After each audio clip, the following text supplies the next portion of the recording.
What's up sa inyo mga kakasang? At ayun no, medyo matagal-tagal tayo hindi nakapag-upload ng ating mga long form na video dahil medyo na-busy ako tsaka parang hindi parang hindi nasulit ang long form ngayon no, kahit sang platform tayo mag-upload.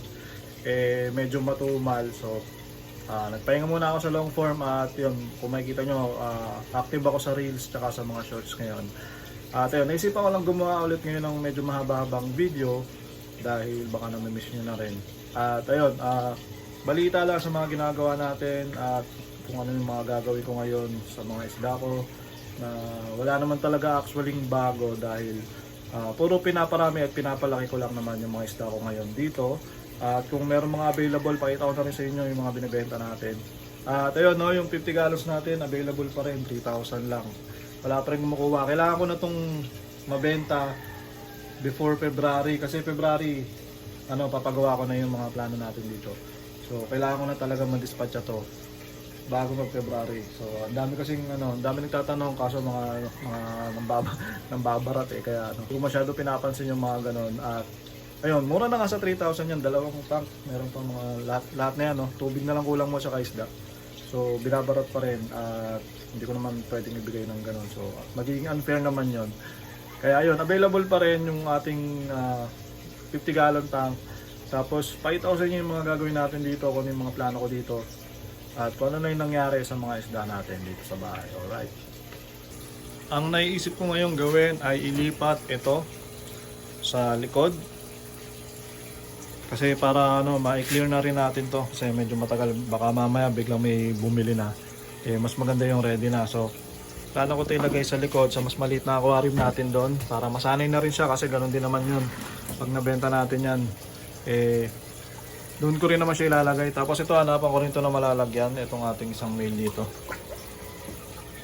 Yan, tapos yung mga tubig kasi natin dito bumaba na siya. Ayan, mga ilang linggo na yan hindi ko na water change at bumaba na siya. So yung tubig na galing dito, yun ang pandadagdag ko sa mga tubig dito para mapuno natin yung aquarium natin ng tubig para medyo tipid naman At ayun nga pala, sa mga guppies na binebenta ko, ang available sa akin ngayon, Tuxedo Koi, yan, meron pa rin tayong mga Tuxedo Koi, HB Red, meron pa tayong ilang pairs dito, HB Red, Dumbo Ear Mosaic, yan, meron pa tayong mga ilang pairs dyan, HB Blue, parang isa na lang yung female natin, so 2 pairs na lang ang pwede natin i-out dyan, RDSS.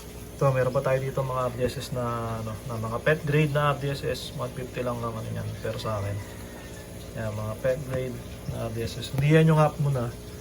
Tapos EBM, meron pa ata ako dito. May bibigay na 2 pairs na EBM.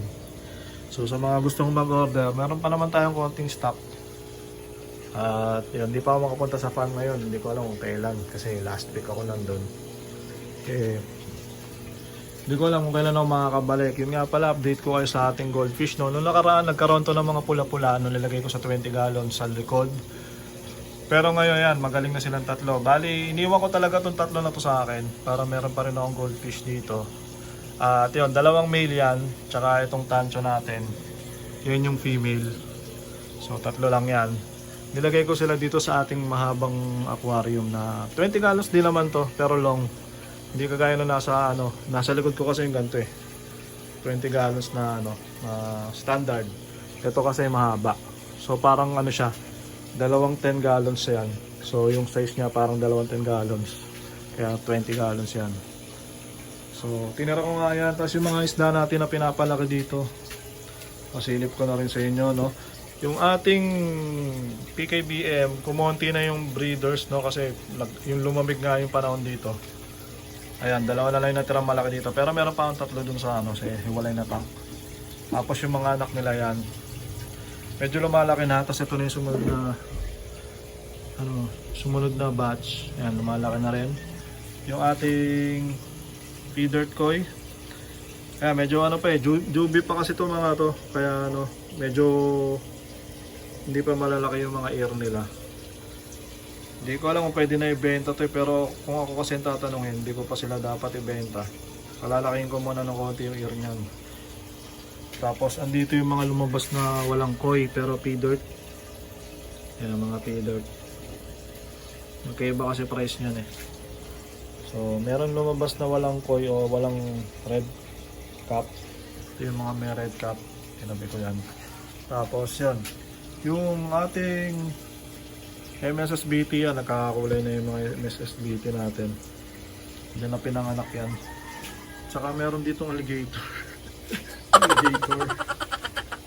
May nagtangka sigurong kumain ng mga fry natin. Ito yung mga fry natin na HB white. Ayan, dami. May nagtangkang kumain. Ayan, lumutang tuloy siya. Maya ako natatanggalin yan dyan. Tapos yun, yung mga pinapalaki natin, MSSBT. Ayan, naglalaki yan na rin. No? HB Blue. Blue Panda, mga pinapalaki natin. Purple Dragon. HB Bluelet, ang dami. Ito, may mga molly pa dito. Yan, mga molly yan. Yung breeder natin ng MSSBT, yan, may kasama na silang mga fry dyan. Hayaan ko na lang. Saka ko na lang ulit ililipat. Saka yung ating Purple Dragon Half Moon. Ito, may mga Purple Dragon Half Moon ako dito. Yan, wala pang pour out dyan. Dahil pinaparami ko pa yan. So ayun, wala naman ako shadow update. Ano na lang, ililipat ko na lang to, punta tayo sa likod. So yun mga kaasakan, dito tayo sa likod ngayon. At dito ko nga plano ilipat yung ating sunflower horn, no? So ito kasi nilagyan ko lang pansamantala to ng gapi. Tapos ayun, plano ko ilagay dito yung yung isang flower horn natin galing kay Boy Ubo. Kasi para mas madali natin makita yan. Kagaya nito. Ito lagi ko to nakikita pag nagugas ako ng plato. Yung ating iconic Bislab. So ito, dilinisan ko lang konti kasi may konting dumi. Tapos itong ilalagay na natin sa labas yan, yung dambuyer na yan. Yun nga pala, may kaparis to kaso namatay. Tapos nilipat ko sila dyan kasi nag-drop dito yan. So meron ako mga pinapalaki dito ng mga dambuyer. Ayan, ang bilis nga lumaki kasi ang konti lang nila. Puro mga 10 lang ata ito. So dito ko na palalaki niyan, mga fry natin ng Dumbo Ear. Tapos yung nilagay ko dito na mga breeder natin ng koi pea dirt. Yan, hindi pa masyadong lumalaki. Parang pangit talaga mag-breed pag malaki yung lalagyan. So 20 gallons kasi yan. At ayun yung isa pala nadali yung isa. So may nabawasan tayo sa breeder na koi pea dirt. Napansin ko na yan kanina nagwi-wiggle-wiggle na yan So, hindi natin maiwasan lalo na pag malamig. Ngayon kasi malamig dito. Tapos, ang problema ko dito, masyadong malaki. Siguro, mas mahirap mag-breed, no? Kasi mas mahirap mahabol ng male. Yung mga females. Kaya plano ko lagyan itong dito tong ating net na breeding cage. I-cage ko na yan. Pero dito pa rin sila, no? Kaya i-cage ko yan dyan. Tapos, tingnan natin kung may magbabago. Tapos kunin ko na yung kailangan natin kunin. At ayun, gawin na natin ngayon guys.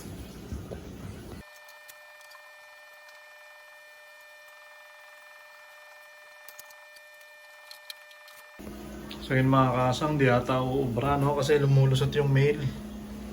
Masyadong malaki yata yung butas para sa kanila. Nakakalusot yung isang male Kasi medyo maliit pa yon. So yun. Makakalusot siya tapos lumalabas. Pero yun, hayaan ko na lang din kasi at least kahit pa paano may kasama sila isang male pa dyan. So bahala na kayo dyan. Kung makapag-breed kayo. Ito naman sunod natin. Hindi ko na siguro ipakita to kasi alam ko boring na part naman yan. Water change ko lang konti tapos lalagay natin yung ating flower horn. Tapos yung pakita ko na lang din yung yung isda natin dito sa likod. So ito na yung natin, red balloon platy. Lalaki na. Medyo matagal din talaga lumaki itong mga to, pero lumaki naman. Lumaki naman sila. Pati itong ating halaman dito, umangat na sa tubig. Tapos yung mga halaman natin iba, yung iba tumubo, yung iba wala talaga. Nabibitin sila sa araw kasi hindi masyadong tutok ng araw dito. So dito RDSS, napakarami nating RDSS. Ayan. Ito yung mga half moon. So pinarami ko talaga ng grabihan yan. Ang dami ko pa niyan sa doon sa farm. Yan talaga yung priority kong paramihin doon. Tsaka yung ating koi feeder. So meron pa tayong community dito ng Tuxedo. Ito mga ano rin yan. Mga BSS din yan na ano, na Half Moon. Yan, may isang community rin tayo dyan na mga fry. At palaki natin ng mga ilang buwan yan dyan. Double sword. Yan, mga double sword natin. Tsaka yung beta nga pala natin. Dito. Ayan o, medyo nakikita na sila. Kita na sila ng palangoy-langoy. Ayan o. Kita nyo ba guys? Lumaki na sila pero hindi sila ganun karami. Pero okay lang yan. Trip-trip lang naman natin to eh. Trip-trip ko lang naman yung ano na yan eh. Breeding na yan. Pero madami din yan o. Mga nakatingin sa akin o. Kala nila maglalagay ako ng pagkain eh. Ayan o. Natin kung lalapit. Ayan galaw. Hello kayo. Maliliit pa pero lalaki rin yung mga yan.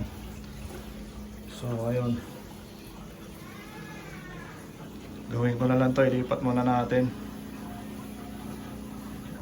So yun mga kasang nun, nailagay na natin yung ating yung kay Boyobo. Nakalimutan ko na ng strain. Nakalimutan ko nawala sa isip ko anong tawag yan. Basta kay Boyobo galing yan. Metal Storm ba? Basta ganun. Metal Storm nga ata. So medyo stress pa siya. Diyan na natin siya palalakihin. No? So mga magtatanong, pwede ba 20 gallons sa isang aquarium, sa isang flower horn? Pwede naman guys, no, magiging problema lang dyan, eh, hindi talaga yung full potential ng isda, eh, hindi nyo mapapalabas. Tsaka medyo mabagal siya lumaki. Pero kung ako tatanungin mo, kung hindi ka naman nagsho-show, at kung okay lang naman sa'yo na maliit ang flower horn mo, 20 gallons goods na yan. Kasi noon pa naman, nakakapagpalaki na ako ng flower horn at nag-aalaga ako ng flower horn. Mga 20 gallons lang din naman ang gamit kong tank. Happy naman sila, no? Maluwag naman sa kanila yan, eh. Isa lang naman eh, di ba? Tapos yun, i-update ko na rin kayo dito sa ating ano. Meron tayo isang beta dito. Yung mga beta natin dito sa baba. Ito na yung mga beta natin. So ito yung pinakatatay nilang beta. Ayan. Ready to breed na ulit. Yung mga anak nila. Ayan o, may mga kulay na. Tapos ito, nagtaka ako dito eh. Dati nagputi ito. Ngayon meron na naman siyang kulay. Ayan o. Yung mga kulay na. Pati ito isa. Ayan, nagkaroon sila ng kulay. Nag-molt. Dati puti na lang yun eh. Akala ko nga wala na pag-asa. Nag-molt yung dalawa yan. Ganda. Baka ibenta ko rin yan. Tapos ito, konting molt lang.